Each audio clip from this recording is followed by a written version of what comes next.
It was cold and the pack was hungry. In truth, they looked more like skeletons than wolves. At the front of the pack ran a large gray wolf. He was one of the leaders of the pack. He snarled at all the other wolves if they tried to go faster than him, but he did not snarl at the red-haired she-wolf who ran next to him. He didn't even show her his teeth if she happened to run in front of him. In fact, he seemed to like it. He seemed to like her. In her opinion, he liked her too much. He tried to run too close to her. He even tried to touch her neck or shoulder with his nose, but then she snarled at him irritably and showed him her teeth. He never snarled back. The large gray wolf was not her only admirer, though.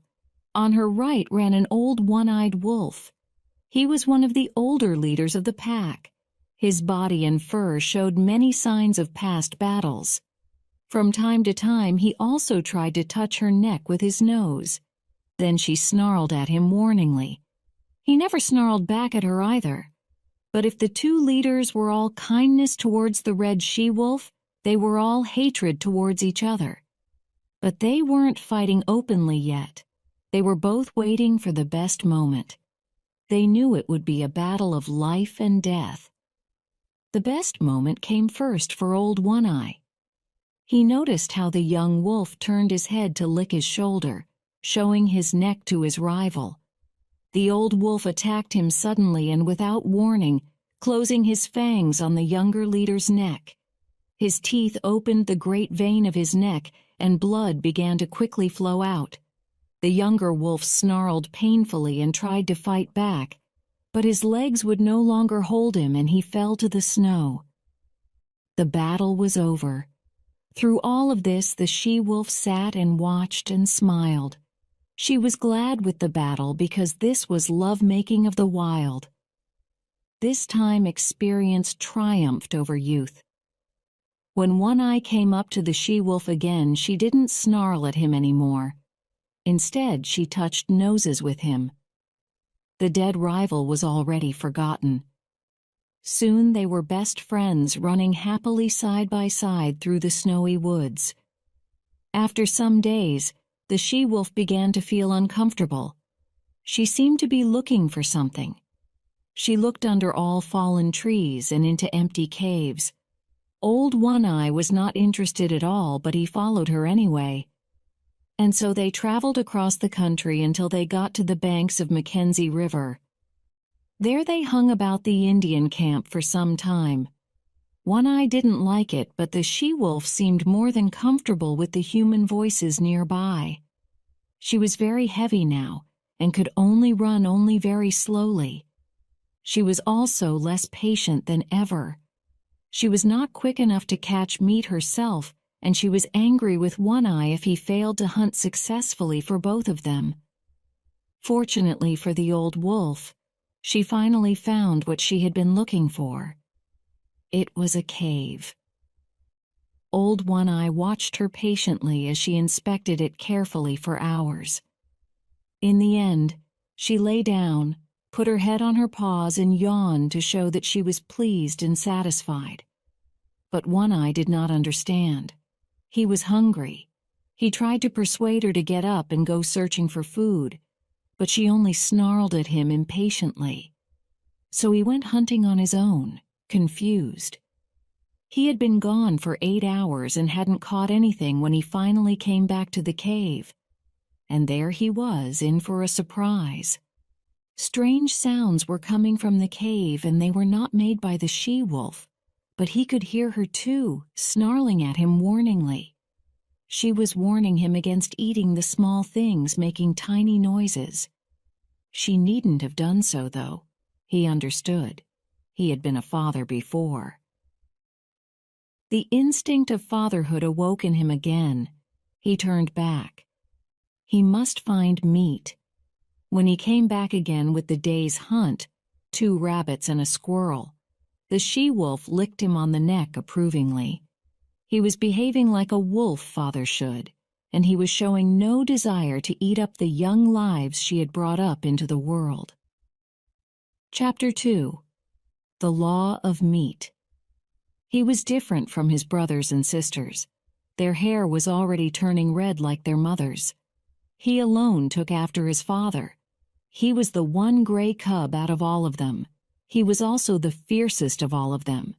He could growl the loudest, and he was the first to learn the trick of hurting another cub with his paws or teeth. It was to be expected. He was a meat-eater already, and he was brought up to become a meat killer. Most of his first weeks had been spent sleeping. But now, with his eyes wide open, he was starting to learn his world quite well. It was a dark world, and a very small one. But he didn't know that, as he knew no other world. But he had discovered one strange thing about his world. One of its walls seemed to be made of light through which his father could come and go. The cub himself tried the trick with other walls of his world, but it never worked. He had always felt a strong need to try it with the wall of light, and he always tried to go in the wall's direction. And that was how he learnt more things about his mother than her warm, soft tongue, with which she used to stroke him affectionately. It turned out that she also had a sharp nose and strong paws, with which she could hurt when she wanted to punish. Thus he learnt hurt and danger, and he learnt to hide from hurt and to be afraid of danger. Like most animals of the wild, he early experienced hunger. There came a time when his father brought no meat and milk stopped flowing from his mother's breast. At first the cubs cried and growled, but then they mostly slept, turning slowly into little skeletons. One Eye was desperate. He slept little and constantly hunted, but with no success. The she-wolf, too, left her cubs to look for meat. When the parents finally brought more food, there were only 2 cubs left in the cave, the gray cub and his sister. But the meat came too late for her, too. She never woke up again. The family was reduced to the 3 of them. Soon it was reduced even further. There came a time when the gray cub no longer saw his father appearing and disappearing through the wall of light. The she-wolf knew why One Eye never came back, but there was no way by which she could tell her gray cub what she had seen. She had followed a day-old smell of One Eye, and she found him, or what remained of him, outside a lynx's cave. There were signs that told her that the lynx was inside, and that she had a litter of hungry kittens who were now feasting on One Eye's meat. She didn't dare to go in, as she knew the lynx as a bad-tempered creature and a terrible fighter. After that, in her hunting, she always avoided the path up to the lynx's cave. By the time his mother began leaving her cave to hunt, the gray cub had learnt well that he should be afraid of the wall of light. But there were other forces at work in him apart from the fear. The greatest of them was the need to grow. It demanded overcoming this fear. And one day, after his mother had left, the gray cub began to walk slowly towards the wall of light. He expected the worst but felt ready for it. But to his great surprise, he was going through the wall just like he had seen his parents go through it before. And it didn't hurt at all. He grew bolder with every step. He didn't notice that the next step would be on the air, and the next moment he was falling head downwards and rolling down the slope, crying at the top of his voice. When at last he came to a stop, he gave one long and loud cry of fear. But nothing happened, and his mother didn't come to his rescue. So he sat down and looked around as might the first man to land on Mars. He smelled the grass, looked at the trees and bushes, and at the blue and green open space between them. He saw a squirrel, and fear paralyzed him again. But the squirrel was just as scared of him as he was of it. It ran up a tree crying in a strange voice. This gave him a little confidence. He moved on and looked around more. He was learning. There were live things and things not alive. The things not alive could be expected to stay in one place, but the live things moved, and there was no telling what they might do. He had beginner's luck. As he wandered around this newly discovered world, he suddenly fell into a large hole full of moving live things. It was a nest of a bird who had left her chicks and had gone to look for food for them. The chicks jumped around and made a lot of noise. At first they frightened him and he cried, but then he noticed they were very small, much smaller than him. He picked one up in his mouth.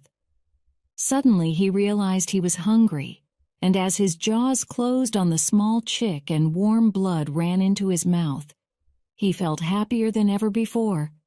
He ate all the chicks. When he was finally moving out of the nest, a big live thing started to cry and beat him with large feathered wings. It was the mother bird who realized he had destroyed her nest. She was in a fury. But he had just killed and enjoyed it. He didn't see anything wrong with it and wanted to kill again. So he started to fight back. But the bird was much bigger and stronger than him. Apart from the large wings, she had a strong beak with which she delivered painful blows on the cub's soft nose. Finally, he gave up and left the bird to cry over her destroyed nest. He had learned a new law. Live things were meat. They were good to eat, but if they were big enough, they could hurt. So it was better to eat small live things like chicks and to leave alone large live things like mother birds. He would have looked for more little live things to fight against if his nose hadn't hurt so much, and if he hadn't felt so very tired suddenly. Luckily, his mother came back and found him crying quietly beneath a bush. She recognized the signs of a battle on his nose and fur. She licked him affectionately and took him back to the cave to rest. Since that day, the cub developed even faster than he had done before. Soon he began to accompany his mother on her hunts for meat. He saw much killing and began to play his part in it. He started to understand the law of meat. The aim of life was meat. Life itself was meat. Life lived on life. There were the eaters and the eaten. The law was eat or be eaten. Chapter 3. The Makers of Fire. The cub met them suddenly. He had left the cave in the morning and was running down to the nearby stream to drink. He wasn't paying a lot of attention because he knew the way to the stream very well and felt safe there. But suddenly, he smelled and saw 5 big live things. He didn't know they were Indians from the nearby camp. He had never seen such strange live things before. They noticed him, but they didn't move or show their teeth. They just sat and looked at him. And though he didn't know why, their sight filled him with fear. Slowly, one of the Indians stood up and walked over to the cub. He started to move his hand towards the cub's head. The cub's hair stood up and he snarled as terribly as he could, but he didn't move. The man laughed and said, "Wabam wabiska ip pitta." Look, white fangs. The other Indians laughed loudly. The cub didn't like the sound of their laughter at all. The next moment, he saw that the Indian's hand was moving closer to his head again. 2 instincts were fighting in the cub at that moment. On the one hand, he wanted to bite this hand, but on the other, he felt he should let it rest on his head. He chose a compromise. He let the hand come as close to his head as he could bear it, and then he jumped on the hand and sank his white fangs in it. The next thing the cub knew was a sudden and strong blow on his head, and another one, and another. And then he didn't want to fight anymore. He left the hand and cried in great pain. The 5 Indians had come closer and were now standing around him and laughing even louder than before. Suddenly they all heard something, but only the cub knew what it was. His mother was coming to save him. She had heard the cries of her cub, and she was coming with her hair standing up and showing her teeth. She stopped in front of her son and snarled terribly at the 5 men, ready to fight them all. And then something completely unexpected happened. "Kiche!" cried one of the Indians in surprise. The she-wolf was surprised too. "Kiche!" he cried again, this time with authority in his voice. And then, the unbelievable happened. The cub saw his great mother, the killer of live things, lie down on the ground moving her tail in peace signs. He couldn't understand it at all. The man who had spoken to the she-wolf came over to her and put his hand on her head. To the cub's great surprise, she neither snarled at him nor showed him her teeth. "It is not strange," the Indian said. "Her mother was a dog, but her father was a wolf. It has been a year, Gray Beaver, since she ran away," spoke the second Indian. "It is not strange," Gray Beaver answered. "It was a time of great hunger when she ran away.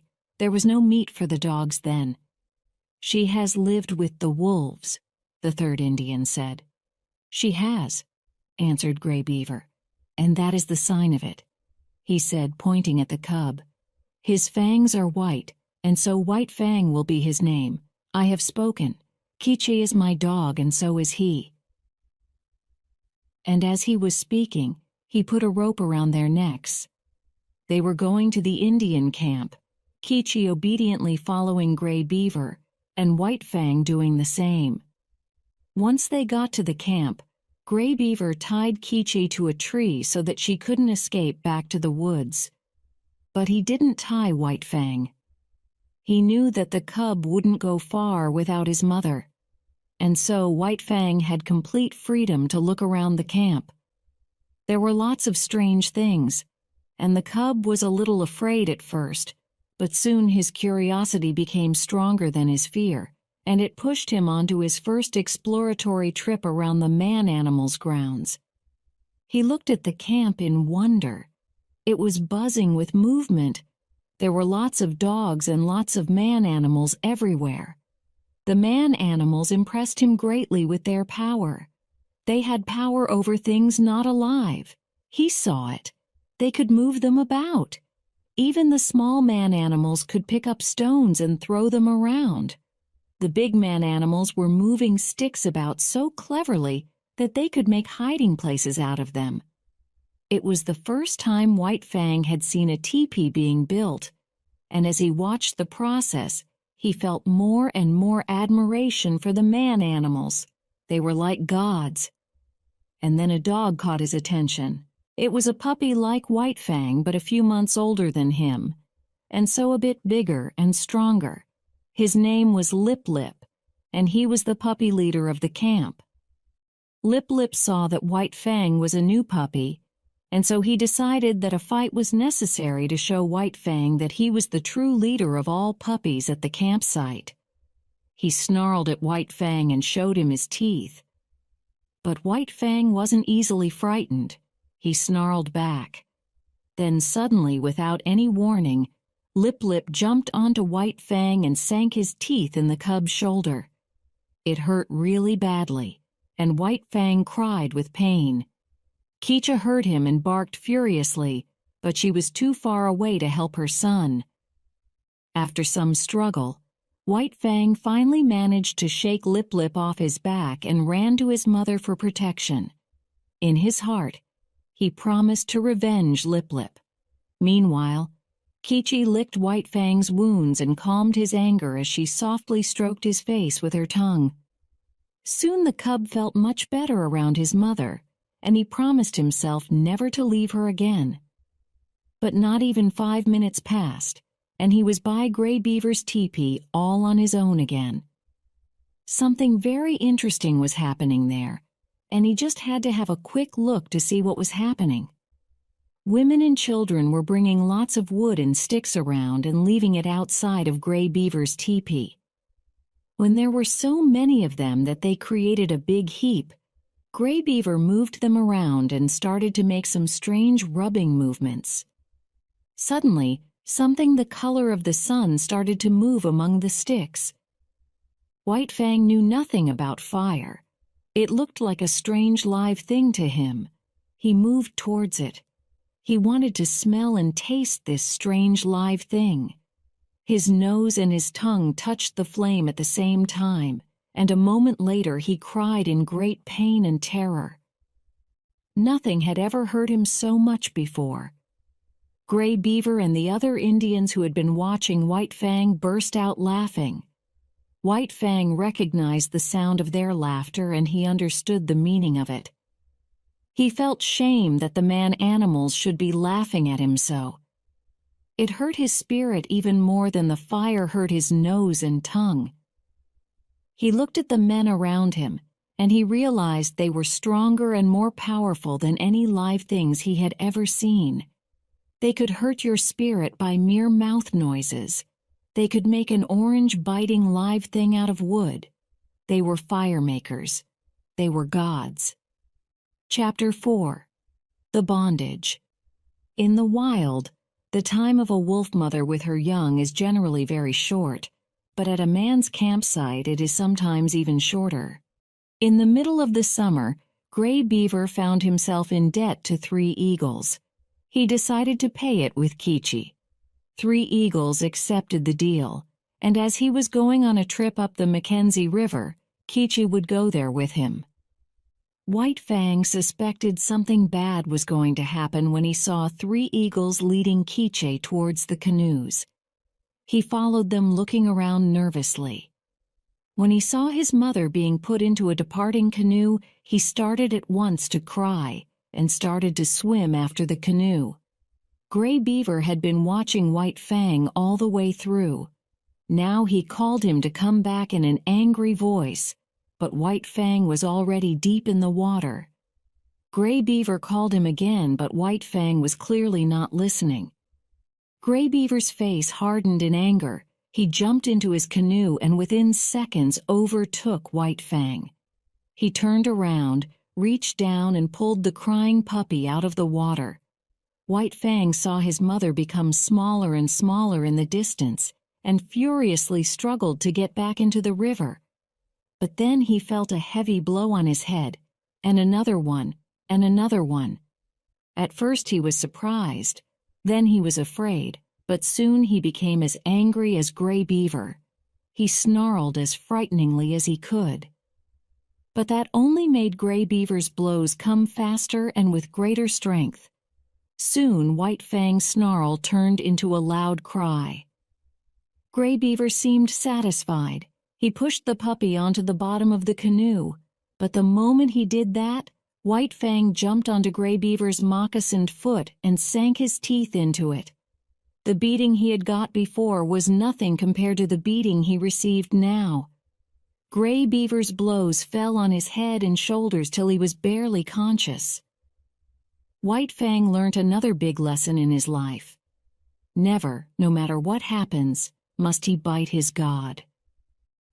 When Gray Beaver finally pushed him back onto the bottom of the canoe, White Fang didn't even dare to look in the direction of his master's feet. His spirit was broken. He missed his mother for days.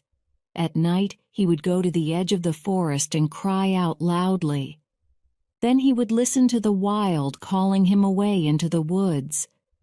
He often hesitated, but never went further in than the first 2 rows of trees.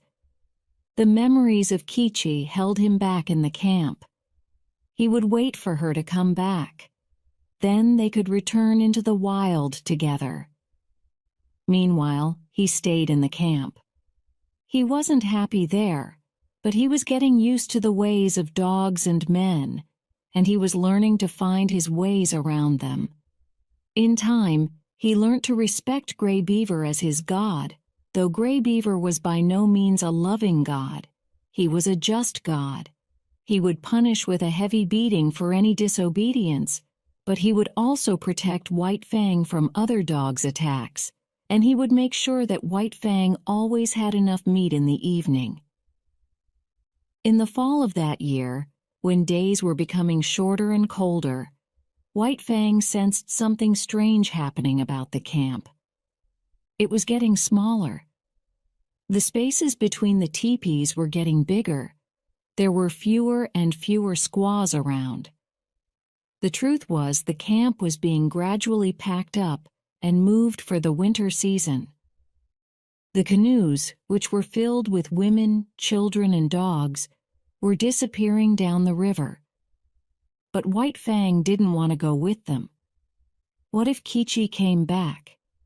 He had to wait for her. When he saw Gray Beaver's squaw taking down the family teepee, he hid in the bushes at the edge of the woods and waited. A couple of hours later, he heard Gray Beaver's voice calling him from the canoe. He shook with fear, but he didn't move. After some time, the voices died away in the distance. White Fang didn't move from the bushes for another hour or so. When he finally came out, it was dark. It was also very cold. He went in the direction of the woods, but it was even darker and colder there. The wild calling him didn't sound familiar anymore. It sounded more like danger. His hair stood up on end and he turned back to where the camp used to be. But the place was empty now. There was no fire to lie by and warm up. There was no Gray Beaver who he could stand beside and feel safe. And there was no meat thrown to him by Gray Beaver's squaw. Suddenly, White Fang felt more lonely than he had ever felt before. He sat down and pointed his nose at the moon, and for the first time howled like a grown wolf. All that night he ran in the direction where Gray Beaver's canoe had gone. By the middle of the second day, he had been running continuously for 30 hours. He hadn't eaten for 40 hours and was weak with hunger. To make it worse, snow began to fall, making the way slippery and unsafe. Night had fallen again. White Fang's feet were bleeding and he was crying softly to himself. Suddenly he smelled a fresh trail of Gray Beaver. He followed it as fast as his weak legs would carry him. Soon the camp sounds came to his ears, and he saw the light of the fire. Gray Beaver was sitting by the fire eating a piece of raw meat. White Fang went forward, slowly, scared at the thought of receiving beating. His hair stood up at the thought of it. But then he went a few steps forward again. Slowly he came into the circle of the firelight. Gray Beaver saw him and stopped eating. White Fang moved very slowly now, low at his feet, with his head just above the snow. At last he lay at his master's feet. This moment changed everything in White Fang's life. He had come out of the wild to sit by a man's fire and to be ruled by him. It was his own choice to do so. He had surrendered himself to his master, body and soul. Now he was waiting for his punishment. But minutes passed and no blows fell on his head. He slowly looked up. Gray Beaver was breaking a piece of meat into two. He put one half into his mouth, while the other one he was, unbelievably, offering to White Fang. He accepted it gratefully. Soon he was fast asleep at his master's feet. Tomorrow wouldn't find him lonely, running through the dark forest, but in the camp of man-animals on whom he had now made himself dependent. Chapter 5. A New God. White Fang was nearly 5 years old. By that time he had grown to be a strong and angry dog. Both men and dogs were afraid of him. He had always been an outsider of the pack, and he had never made friends with other dogs. On the contrary, he had become a very efficient fighter and killer of other dogs. A single dog had no chance against him. He was too quick and too intelligent, and he employed this perfect mechanism of his body and brain to kill others. If he had spent more time with his mother, if he had been brought up among other puppies from the beginning, and if Gray Beaver had been a more loving master, White Fang could have turned out different. As it was, he had become a lonely, unloving, and ferocious enemy of other dogs. It was in the summer when White Fang turned 5 that Gray Beaver took him on a great journey to the Yukon. They settled in Fort Yukon, where Gray Beaver wanted to sell furs and moccasins to the white men looking for gold there. And so it was in Fort Yukon that White Fang saw his first white people. As compared with the Indians he had known, they seemed to him a race of more powerful gods. But if the white gods were powerful, their dogs didn't match their master's strength. White Fang's conclusion was that they were mostly soft, made much noise, and were extremely easy to kill, and so killing them became a sport for White Fang. But White Fang was wise. He never made a show of killing white men's dogs. He had long learnt that the gods were made angry when their dogs were killed, and white men were no exception to this. So what White Fang did was to attack a dog, and before his victim could attract his master's attention with his cries, he would have his throat open with one perfectly calculated slash of fangs. Then White Fang would leave the crying unfortunate for the other dogs, and they finished the cruel job. Then, if the master of the murdered dog was around, he would take revenge on the other dogs, not on White Fang. Soon White Fang became a true expert at it, and while Gray Beaver was selling furs to the white gods, White Fang made it his main occupation to kill their dogs.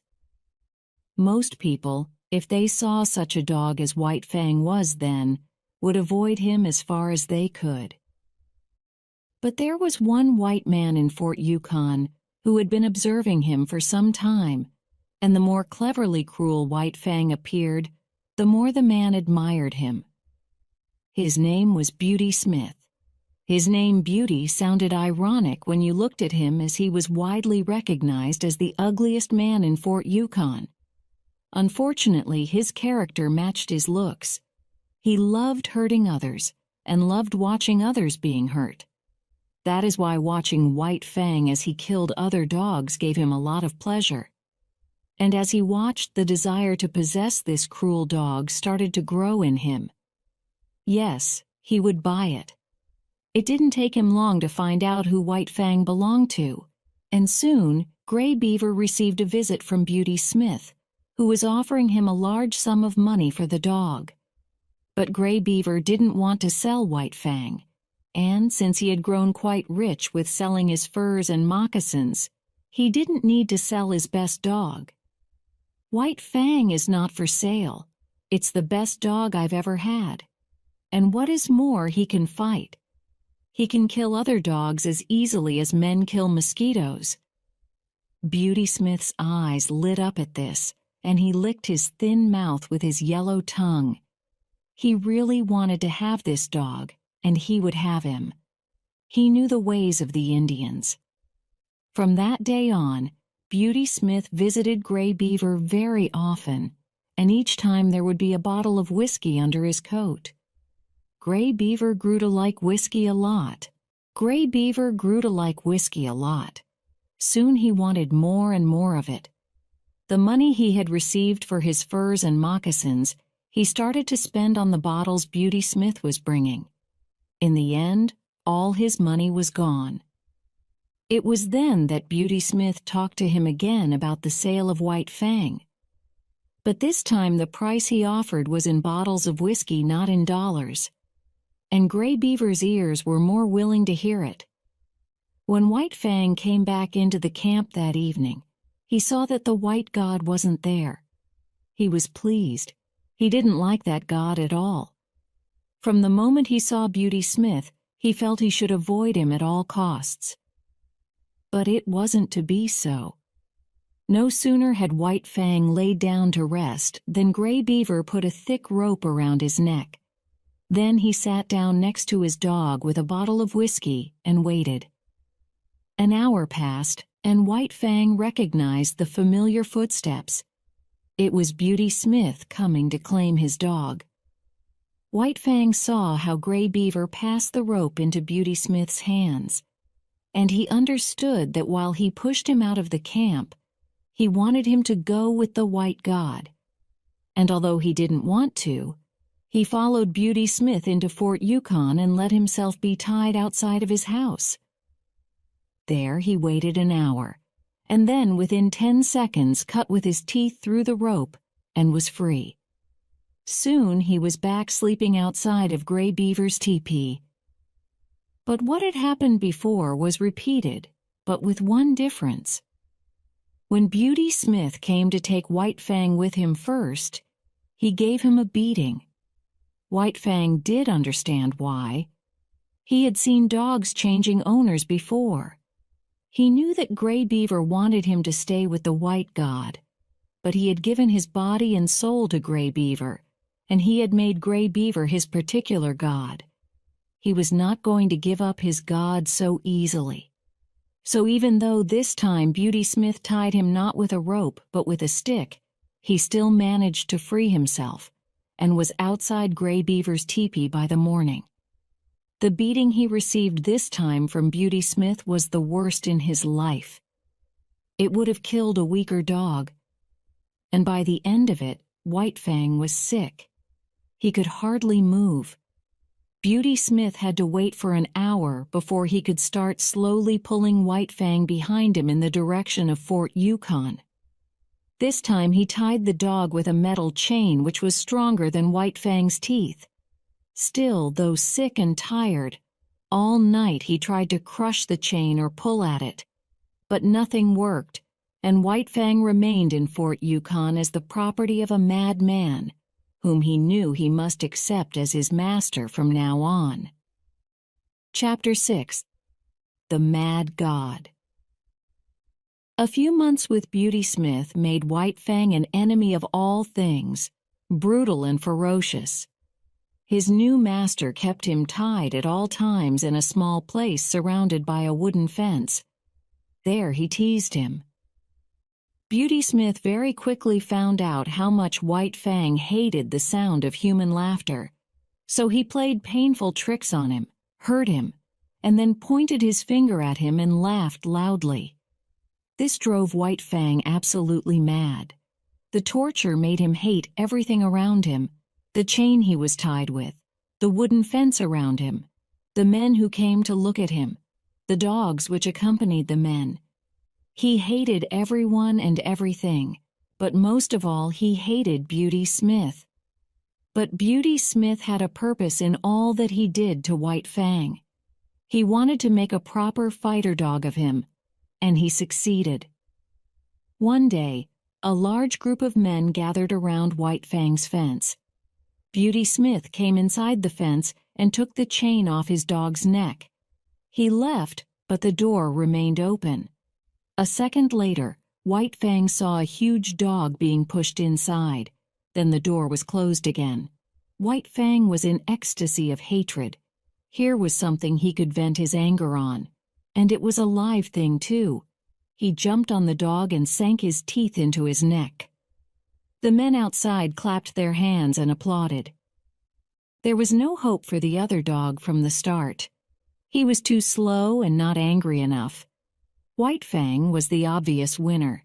In the end, Beauty Smith had to come in and beat White Fang with a wooden stick, while the owner pulled the other dog out. Then the men paid their bets, and money shone in Beauty Smith's hands. White Fang started to look forward to those gatherings of men outside his fence. It meant a fight, and fighting and killing was now the only way in which he could express the life that was in him. Beauty Smith judged his strength well, and White Fang won every single fight. And with every fight he grew more brutal and ferocious. Beauty Smith had truly managed to bring out the worst in him. Soon he became known in the land as the Fighting Wolf. It was then that Beauty Smith decided they should go on a tour. They got on a steamboat and went to Dawson. There, Beauty Smith kept him in a cage and exhibited him for money as the Fighting Wolf. He was given no rest. In order to make the exhibition interesting for the audience, he was kept angry at all times. And in addition to this, he was also a professional fighting animal. So whenever a fight could be arranged, Beauty Smith never wasted a chance to earn more golden coins. It was a brutal land and brutal times, and the fights were usually to the death. But White Fang always won, and as the time went by, there were fewer and fewer fights. There was no dog as good as White Fang, and the game started to lose its point for the audience. But then, next spring, a man arrived in Dawson with the first bulldog that had ever come to the land. A fight between him and White Fang was soon arranged, and for a week nothing else was spoken of in certain parts of the town.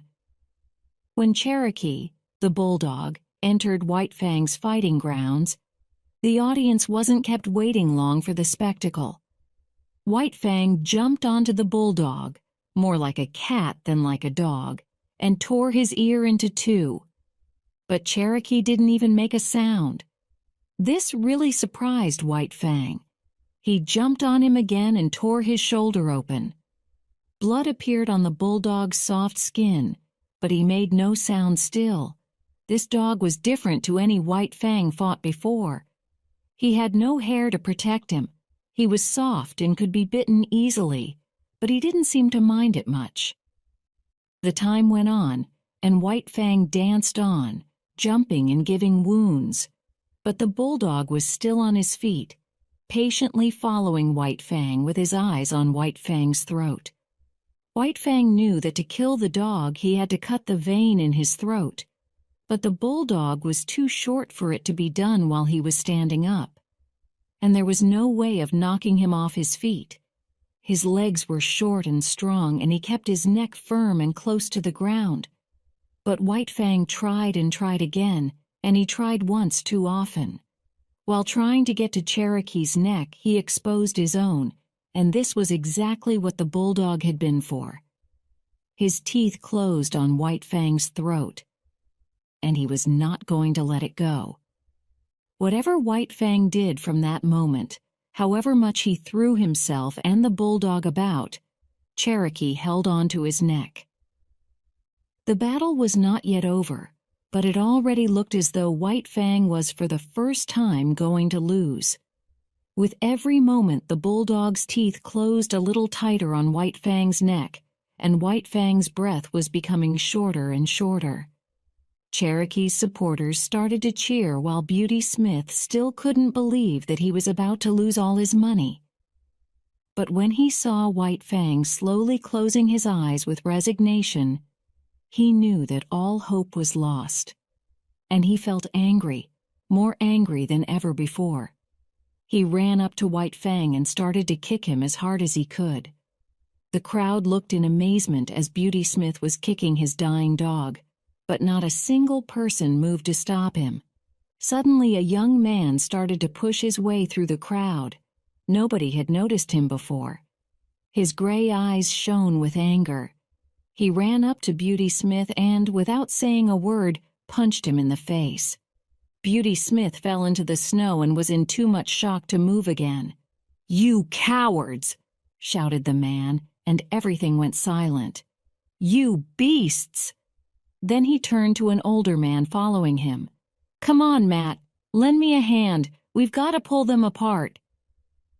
It took the two men over half an hour to open Cherokee's jaws wide enough for White Fang to pull out his neck from between them. The bulldog's owner looked terrified all the while, and as soon as he could, he put a rope round Cherokee's head and disappeared as fast as he could. In the meantime, Matt examined White Fang. "Very nearly," he said, "but he's breathing all right now." "Hey, Mr. Beast," the young man turned to Beauty Smith. "I'm taking your dog with me, and I'm going to give you 150 for him." Beauty Smith sat up. "I'm not selling," he said slowly. "Oh, yes, you are," the man answered calmly. "Because I'm buying. Here's your money. The dog's now mine. Understand?" "Yes." Beauty Smith snarled quietly and looked even nastier and uglier than before. Once the two men in White Fang had driven away, someone in the crowd asked, "Who was that?" "Weedon Scott," someone answered. "It's one of them gold experts. I say, if you want to keep out of trouble, keep away from him. He's friends with all the officials." "I thought he must be somebody." was the last comment Beauty Smith heard before he managed to pick up all the dollar notes from the snow and disappear in the direction of the town. Chapter 7. The Love Master. "It's hopeless," said Weedon Scott. "We've had him for 2 weeks, and if anything, he's now wilder than ever." He and Matt were sitting on the steps of Scott's Looking at house White in Fang, Lou, who was at the end of his stretched chain, snarling, trying to get closer to the other dogs. "We should give him a chance," said Matt, "and turn him loose, but with a club." Scott nodded slowly, and Matt took a club and came up to the chained animal. White Fang snarled but didn't move. He didn't take his eyes off the club for a second. "See him watching the club?" asked Matt. "It's a good sign. He's no fool. He won't touch me as long as I'm holding it." Matt took the chain off White Fang's neck and stepped back. White Fang couldn't believe he was free. He didn't know what to think of it. He walked slowly and carefully to the corner of the room. "Poor devil," Scott said in a sad voice. "What he needs is a bit of human kindness." He walked over to White Fang and began talking to him gently, and at the sound of his voice, White Fang began to growl. But the god didn't make any movement, only talked and talked in a quiet, soft voice. He talked to White Fang as nobody had done before, and this softness and kindness of his voice, somehow, somewhere touched the dog. In spite of his instinct, White Fang began to have confidence in this god. Then the god held out a piece of meat. But White Fang was suspicious. He wouldn't take it from the god's hand. So after a few minutes, the god threw the meat to White Fang. He smelt it, and without taking his eyes off the god, ate it quickly. Still, nothing bad happened, and then the god actually offered him another piece of meat, and another one. And then there came a time when the god refused to throw meat to White Fang. He kept it in his hand, offering it to White Fang. It was good meat, and White Fang was hungry. Bit by bit, very slowly, he came up to the hand. He never took his eyes off the god and ate the meat quickly. He licked his fangs and waited. The god offered him more meat, talking to him in his soft and quiet voice. Then the god's hand began to move in his direction. The hair rose on White Fang's head and neck, and he began to growl. But the hand was still coming closer to his head. He growled and growled, but finally, in spite of himself, he let it rest on his head. The god talked and talked while his hand was stroking White Fang's head. It didn't hurt. It was even a kind of nice feeling. "Well, Mr. Scott?" Matt's laughing voice came from the door. "You might be a #1 gold expert, but you missed the chance of your life when you didn't run off as a little boy to join the circus." This was how the old life ended, and a new life began for White Fang. The next months required constant thinking and endless patience on the part of Weedon Scott to make it all possible. And on the part of White Fang, it required a true revolution. He started to like this new god, and in time this like changed into love. It was a slow process, but this was really what happened. He began to feel a strong need to be with the god, to have his hand stroking his head, and to hear his soft voice talking to him. He would give up anything for the company of the god. Several times he gave up meat or a warm place of rest to accompany the god on walk or a trip to town. Months passed, and the two of them grew to love each other so much that when a time came for Weedon Scott to go back to his family in the South, there was no question of White Fang not going with him. When they finally arrived at Judge Scott's, Weedon's father's farm just out of San Francisco, White Fang could not believe his own eyes.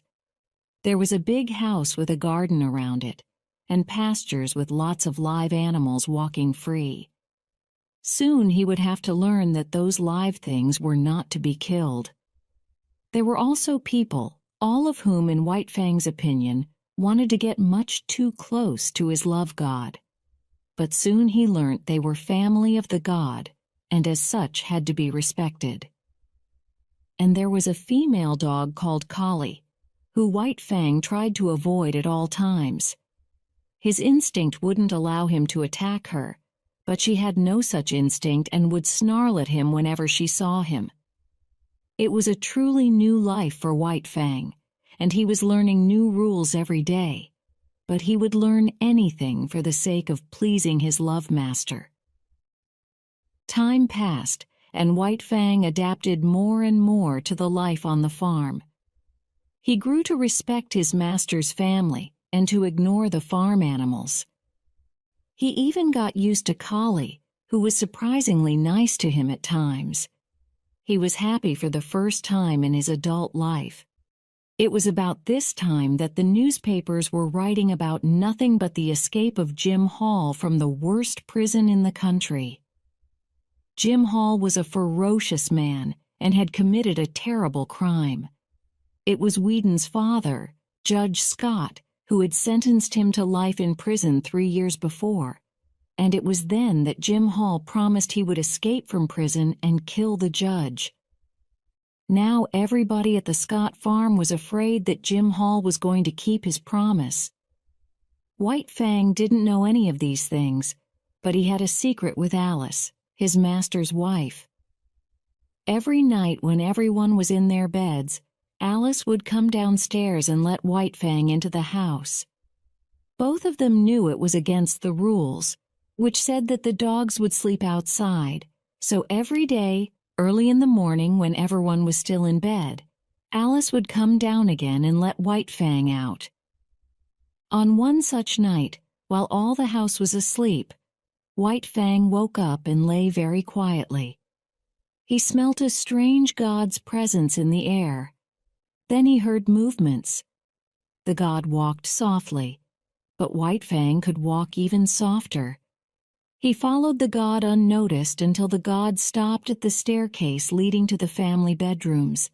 The hair stood up on White Fang's neck, and when the god lifted his foot to go up, White Fang attacked without warning.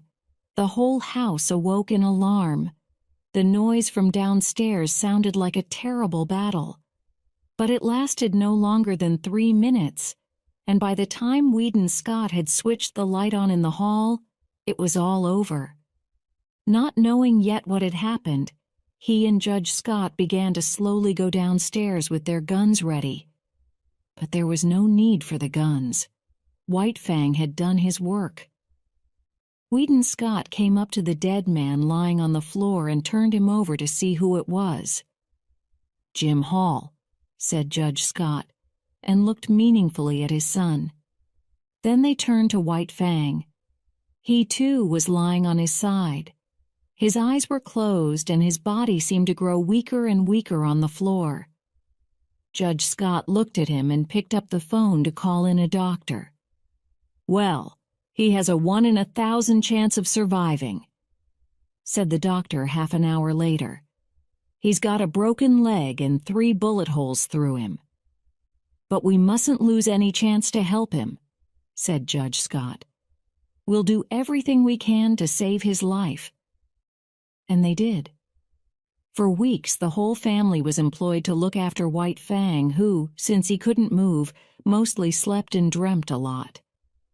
Then there came a day when the last bandage and the last plaster were taken off. The whole house gathered around White Fang. He was still very weak and could barely stand on his 4 legs. "He'll have to learn to walk again," said the doctor. "He might as well start now. I won't hurt him." And so White Fang was taken outside to walk, but he was still weak, and he didn't go far. He lay on the nearest lawn and rested. And then he noticed Collie, lying there too with 6 puppies by her side. The master helped one puppy to walk over to White Fang, who looked at the small dog in surprise. And then the puppy touched noses with him, and he felt his warm tongue on his face. White Fang's tongue went out, and he didn't know why or how. He licked the puppy's face. Then the other puppies came towards him, and he licked them all, and then allowed them to walk all over him as he patiently lay in the sun with his eyes half closed, happier than ever before.